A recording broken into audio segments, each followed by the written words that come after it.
Bunu 2 səfərdir. Din şeyləri satılır. Bu da qaçaqmalçılıq üzərindən satılır. Sümükləri görürsüz. Hətta orada da belə deyim, onun içərisinə girsəz nə qədər sümük var. Uhu! Çox böyükdür. Erməni tereyaları satılır. Bu yolla maşın necə keçsin, mən başa düşmürəm. Kaç defa? 2 səfər, aslında o bunu 2 səfərdir. Bunu 2 səfərdir yəni. Oo, çok acı. Süzüyor yani. Adı Mırradır. Buranın özel içkilərindən də. Ağzım acıdır. Allah abi, teşekkür ederim. Hə. Uşaqlar, deməli Mırra. Buranın özel kahve deyək də buna da, kahvesindən. Kahve. Çox yerdə tapmaq olmur. Zorla tapdıq bunu. Səbəb nədir?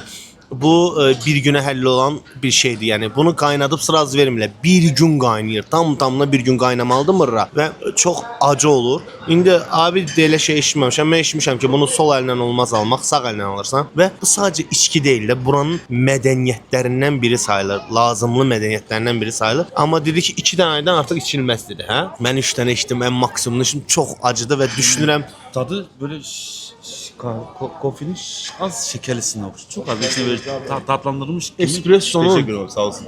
espresso Double çok espresso- sert. Double espresso'nun Ondan da sert. Ay sağ, 2 dənə, 2 dənə espressodan. Ama böyle miktarı değil, sertliği. Double Miktarı espresso- bu boyda. Bu boyda şey sür. İçirsən dəhşət bir şeydir. Və qardaş Fərhad idi da adı. Ha, Fərhad. Fərhad söylədi ki, bunun şey çox pis ürək çarpıntısı verir. Birazdan yəni Kafeindən bizi dəli eləyəcək yəqin ki. Dəli olsam Yıldırım mənə yığıb yığışdıra bilərsən ha. Sen beni kim Sən dedi ki, nə var?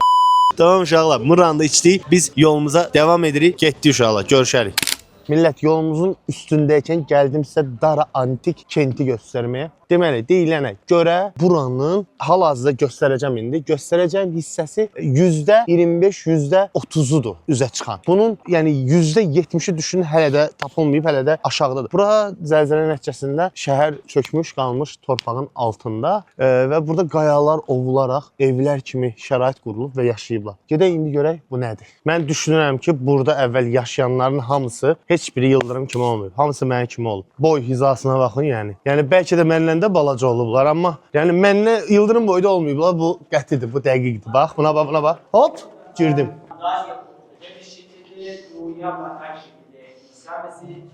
Burası da içərisidir. Burada da evlər tipli bir şeylər vardan kənar. Var olmağından kənar. İndi çevirəcəm, göstərəcəm. Bir də yerdə insan sümükləri tapılıb və burada yaşamın sübutudur bu, belə deyək. Bu ev kimi olan qayalıqların ovulduğu hissə. Bəlkə də bura ciddən də oradan hər kəsin yığışdığı yer olub. Ora ayrı-ayrı yaşadıkları ev olub. Bura isə bütün hər kəsin toplandığı və yerdə siz baxsanız əslində sümükləri görürsüz. Hətta orada da belə deyim, onun içərisinə girsəz, indi yaxından gəlib göstərəcəm sizə sümükləri görəcəksiniz. Nə qədər sümük var. Yəni vəziyyət budur. Bu da oranın necə yaxşı ovublar, bu evləri necə əmələ gətiriblər. Çox maraqlıdır və çox interesting, elə maraqlıdır. Yəni çox ecazkar bir şeydir. Pilləkənə baxayım. Allah, yıxılmışdım. Oh, gözəl yerdir ya. Uhu! Yıldırım nöqtədir bax burada. Çox böyükdür. Həddindən artıq böyükdür. Baxın divarlardan su axır, çıxır oradan.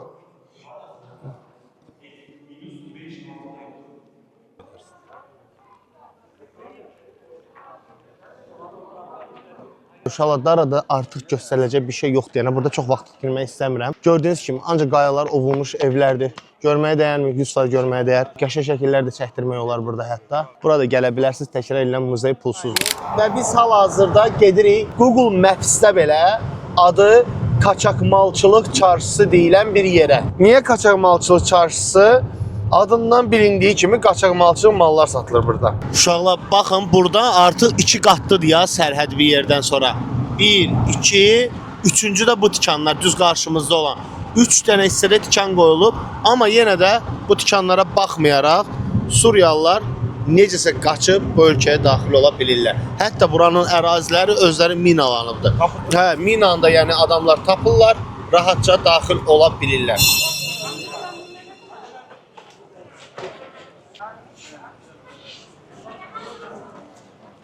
Deyirlər ki, bura əvvəl Suriya və İraqdan daxil olurdu mallar.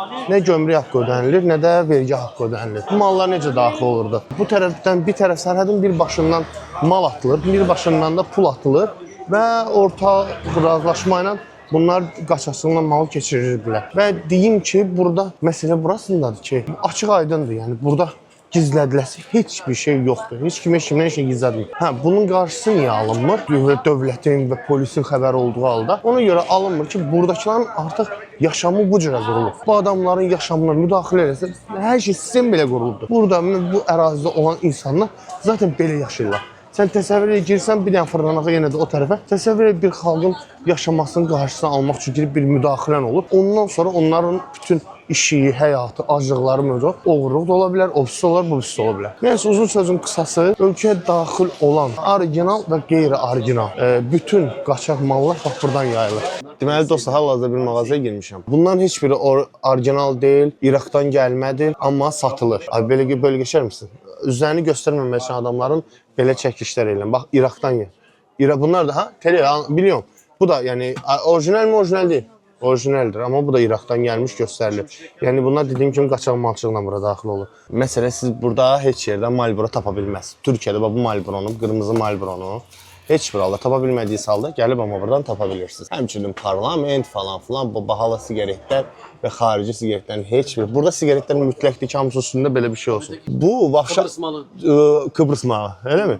Bunlar ümumiyyətlə Türkiyədə yoxdur, gətirilməsi yəni mümkün deyil. Vazolları da satmağa icazə yoxdur, amma adamlar sata bilirlər. Hər şey, tereyağı, nə istərsən, Dubai malı, hər şey gətirilir bura.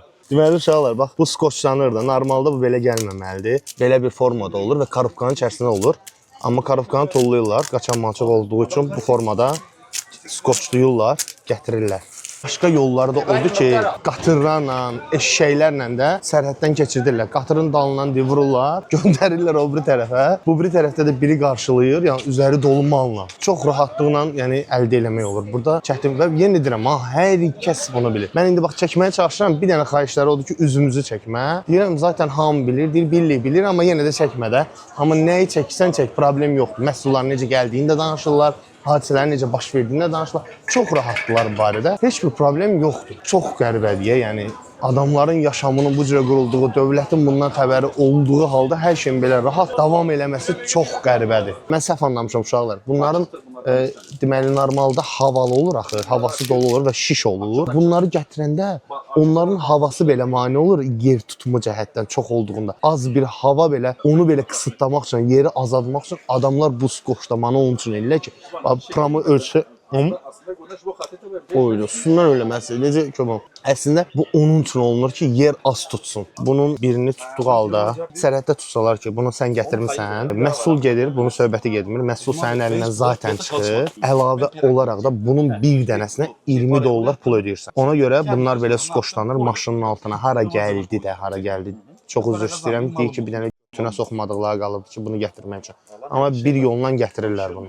Bir başqa mağazaya gəldim. Deməli, burada erməni tereyaları satılır.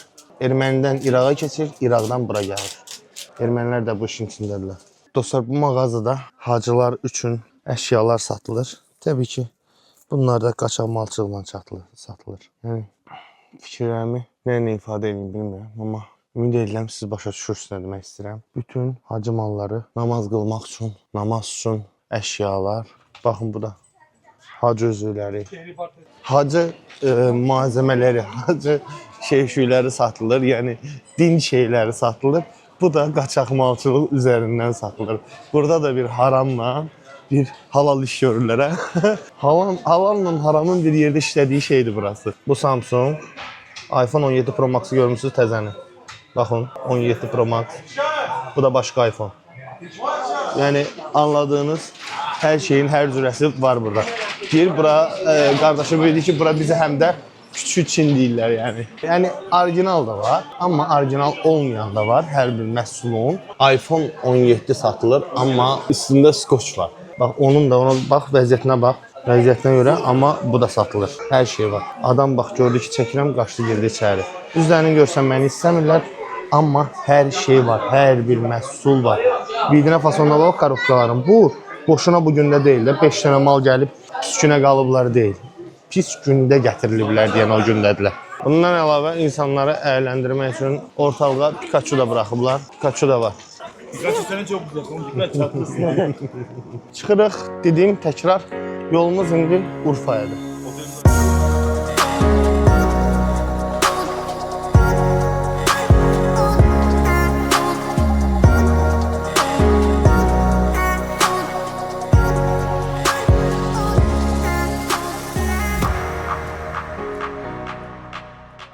Dostlar, Urfadayıq. Küçələr içəri şəhərdən də dardır. Bir maşın zorla zora keçə-keçə. Yəni çəkmədim, ürəyim partaya qaldım ki, bu dəqiqə Yıldırım maşını vuracaq. Bu dəqiqə Yıldırım maşını orasını sürtəcək. Bu dəqiqə Bıldırım bunu eləyəcək. Dəli ola gəlmişəm bitər. Yəni amma gəldik, çatdıq. Özə bizə bir otellə danışmışdıq ki, bizə rezervasiya eləmiş, alınmadı. Onlarda olmadı. Dedi falan yeri danış. Dedi hə, yaxşı. Danışdı bizim üçün həmən yeri, location atdı. Gəldik həmən yerə çatdıq, dedilər ki biz artıq buranı vermişik. Dedik vermiş Allah canımızı sağ eləsin. Gəldik ondan 1000 dəfə yaxşı yer tapdıq. Plus sıra gecələrinə qatılacaqdıq. Sıra gecələri də özlərinin daxilindədir. Sıra gecələri nədir, nə deyil? Açığı mənim də məlumatım yoxdur. Yıldırım da artıq gətirib ki sıra gecələrinə gedirik. Hakim Bey konağı. Gedirik konağa. Gəl. Baxın. Çox qəşəng yerdir, Vespaya bax.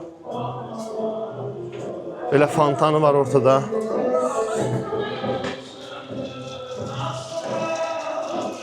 Musiqinin səsini eşidirsiniz də. Odamızı göstərirəm sizə. Bax.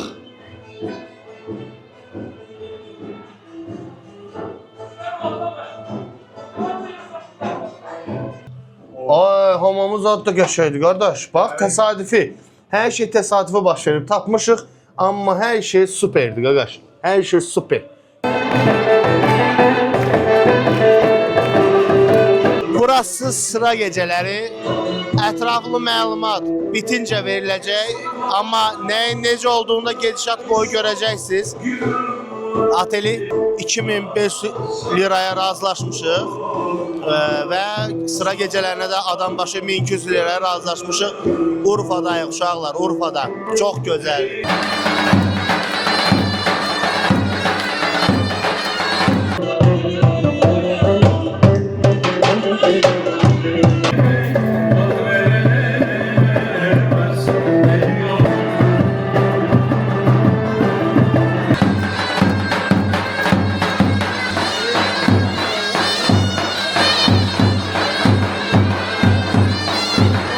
Səhər yeməyini yemişəm. Eynən dünən sıra gecəsi olduğu yerdə səhər yeməyini yemişəm. İndi bir çay içərək sizlə sıra gecələri haqqında kiçicik məlumat vermək istəyirəm. Bu bəzi yerlərdə sıra gecələri, bəzi yerlərdə sıra gecəsi adı ilə tanınır. Urfada isə bu sıra gəzmək kimi tanınır və bunun anlamı, buranın işi daha doğrusu sıra gecələrinin mahiyyəti nədən ibarət soruşsaz, sadəcə yığışırlar. Burada söz, səs və saz çox önəmli sayılır. Ariflər söz deyirlər, şairlər şeir deyirlər, müğənnilər, müğənni dediyimdə buranın müğənnilər tamamilə başqa bir tərzdədir. Müğənnilər mahnı oxuyurlar. Bir cür sosiallaşma və həmçinin bura çox ağır tərbiyə nöqtəsi sayılır. Onunla o barədə indi qabaqda danışacağım. Ərəb dilindən tərcümədə bu destansı türkçəndə bilmirəm nə deməkdir. Mən oxuduğumdan oxudum. Anladığım qədər dastançı deməkdir. İnsanlar əylənirlər, oynayırlar falan filan. No, indiki zamandan, keçmiş zamandakı bu sıra gecələrinin mədəniyyəti form alıb, dəyişibdir. Əvvəllər bu sıra gecələri ancaq kişilər arasında olubdu. Və bura çox böyük bir mədəniyyət, yəni bizim böyüyə qoyulan mədəniyyət, oturuşun, duruşu, bilmək anlamında böyük bir mədəniyyət ocağı sayılıbdır. Oğlan uşaqlarını az yaşlı ikən və burada Urfada içki din daha qabarıqdır və burada içki söhbəti olunmur. Ki indi olur ha, yəni zamandan danışıram. Sıra gecələrində yəni içki olmur, əyləncə də olur. Düzgün yəni musiqi olur bunlara görə. Düzgün musiqi budur, düzgün şeiriyyət budur, düzgün saz budur. Hətta bu nüansda deyim. Sıra gecələrində bir oxuyan deyək də, müğənni demək istəmirəm. Çünki müğənnini nə alçaldıram, nə oxuyanı alçaldıram. Amma sadəcə bu müğənni deyil də, belə müğənni olmur o anlamda. Adına nə qoyaq bilmirəm. Bu adamlar oxuyanda əgər bir hercadadır, yanlış oxunuş eləsən, o bir də sıra gecələrinə qoşulmur. Bu çünki çox özünə qarşı ya, yəni təhqir olmuş sayır özün ki, mən burada səhv elədim. Bu da səhv eləməyə biz nədən irəliləyər? Bura təlim-tərbiyə ocağıdır. Kiçik yaşda oğlanlar bura gəlirlər, buradan bir örnək alırlar, bir tərbiyə alırlar, bir adət, mədəniyyət öyrənirlər böyüklərdən. O mədəniyyəti səs çatdırdığına görə özünə sıxışdırıb bir də gəlmiş olmur bura. Bu da belə. Bu adam da Yıldırım da imkan vermir söhbətimi eləyim. Və burada rəqslər də olur. 2 dənə dünəndən çəkmişəm, rəqs elədilər. O rəqs sözlərinə də informasiya ala bilərsiniz ki, bura necə əylənirlər və rəqslərin forması nətər olur. Amma bu dəyişə-dəyişə formasını dəyişə-dəyişə gəlib ev vəziyyətə çıxıbdı ki, artıq məclislərdə rakı da var, artıq kişi məclisləri deyil, qadınlar da var və uşaqlar nadirən olur. Oteldən çıxmışıq, getməyə çalışırıq, gəldiyimiz yolla çıxa bilmirik, ümumiyyətlə çıxa bilmirik, yerlər həddindən artıq dardır. Təsəvvür eləmirsiniz, bu yolla maşın necə keçsin, mən başa düşmürəm. Ki biz buradan gəlmişik, yəni necə gəlmişik bu gecəni bilmirik. İndi hardan çıxacaq bilmirik. Hər yer dağdır, həddindən artıq dardır. Biz oradan çıxa bilməyəcəyik yolda məncə. Orada tünlər pis idi yala. Gəldiyimiz yoldan çıxmalı. İnşallah ki maşın heç olmaz. Bax yavaş burada. Bax bu. Gör daşla necə aralıda keçib. Oğlum bu ne ki? Ha bu nə ki? Ayso. Yavaş. Bax burada yavaş Yıldo. Yıldo yavaş. Biraz o tərəfə götür. Ha. Mən bilmirəm, siz buradan anlayırsınız bu sarayı. Ay Allah. Mən dəyəcəm də uzağı. Ha, sola asandır, solda çətindir. Millət, divarların 90%-nə bax, belə izlər və arxa tərəfdə izlər var ki, arxa qabaq eləməkdən vurublar çox maşınları. Hal-hazırda əslində bəxtimiz gətirdi ki, biz bu yoldan gəlmişdik ya kişi. Biz bu yoldan necə gəlmişik? Uşaqlar, bu yollar heç nədir. Vallahi dünə elə yollardan keçmişik. Bunlar heç nədir, vallahi bu heç nədir. 70 dəfə dal-qabaq eləyib keçdiyimiz yerlər oldu da, yəni dünəndən. Çəkmədim də, ürəyim partlayırdı ki, bu dəqiq. Ala nə yaxşı yola çıxdıq, işimiz halli oldu. Rəməyimi bağlayım. Bak dün buradan bize sokacaktı, farkında mı? Ha, buradan soksaydıq rahat idi ki. Kaş buradan soxardıq, hə, valla. Dostlar, deməli hal-hazırda Urfadayam, Balıqlı göldəyəm. Balıqlı göl bura niyə deyilir, o barədə deyəcəm. Əvvəla balıqlara baxın, doludur balıq. Və deyərdim ki, bura dünyanın belə deyim də hər hansısa bir təbiətlə bağlı icazəsindən kənar, sadəcə dini inancla bağlı yeganə göldür ki, balıqlara toxunmaq olmaz, heyvanlara toxunmaq olmaz. Yəni bunun təbiətə aidiyyəti olması da, amma bir dini inancla bağlıdır. Bu inanc nədən ibarətdir? Deməli, Həzrəti İbrahimi rəvayətə görə Nemrud Həzrəti İbrahimi bura atıb alov adı ilə alovların içərisinə öldürmək məqsədilə, amma bu alovlar balığa çevrilib. Və balığa çevriləndən sonra, yəni belə deyilir ki, Həzrəti İbrahimi qoruyub da, yəni xilas eləyiblər balıqlar və bunlar indi dəyərli sayılırlar. Ona görə bunları nə tutmaq, nə toxunmaq, nə bunlara yaxın gəlmək, heç bir şey olmaz. Ancaq və ancaq bu balıqları yemləmək olar və yeganə müsəlmançılıqdadır ki, əgər yemləyirsənsə, dini bir şey qoruyursansa, onu pulla qoruyursan, qardaş. Yenə yeyib 10 TL verib balığa yemək almalısan ki, bu biznes işləsin. Kurudulmuş badımcan, biber. Ha, sizdə quruya bilmir. Antalya'da deyib quruya Sıcak var diye, kuru sıcak var diye bu şekilde buralar şey meşhurdur. Anladım. Biberi, dolma biberi, patlıcanı. Ondan sonra. Ya siz bundan bəs istifadə edirsiniz? Tabii. Alırsınız məcbur başqa yerdən. Ha, dolmanın içərisində doldurub yeyirsiniz siz. Anladım.